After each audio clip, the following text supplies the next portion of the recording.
কাজের ফাঁকে একটু এসেছিলাম একটা জায়গায়, দেখলাম একটা বড় ভেড়িতে বিশাল লোক হুইল ফেলছে মাছ ধরার জন্য। তাই দেখতে দেখতে দেখতে দেখতে বিশাল মনটা ভালো লাগলো, আর সাথে সাথে দেখা পেলাম একটা হুইলে মাছ ধরা পড়েছে। অনেক দূর থেকে যেহেতু দেখছিলাম, তাই বুঝতে পারছিলাম না যে মাছটা কত বড়। তাই খুব ইচ্ছা জাগলো যে ভালোভাবে সামনে থেকে নিজের ক্যামেরা বন্দি করার জন্য, ভালোভাবে মাছ ধরা দেখার জন্য। এটা তো অনেক দূর থেকেই দেখছি, বুঝতে পারলাম না মাছটা কত বড় ছিল।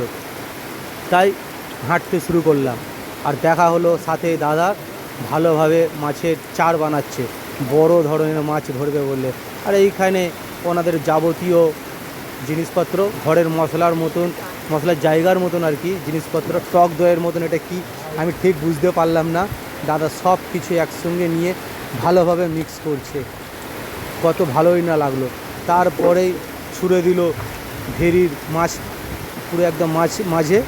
তার কিছুক্ষণের মধ্যেই দেখছি এই দাদাটা হুইলটা ধরে ভীষণ জোরে টানছে, আর তার মধ্যে দেখতে পেলাম বিশাল কিছু একটা মাছ আসে, নিশ্চয়ই বড় মাছই হবে। তাই দেখতে দেখতে অনেকটা সময় পার করার পরে অবশেষে দাদারা এই মাছটা ধরলো। আর দেখে তো ভীষণই ভালো লাগলো, বিশাল বড় ধরনেরই মাছ, আর অবশ্যই এটা কাতলা মাছ। দেখে মনটা জুড়িয়ে গেল, যেহেতু নিজে হাতে ক্যামেরাবন্দি করতে পেরেছি, সে মানে ওই আনন্দটাই একটা অন্যরকম ব্যাপার।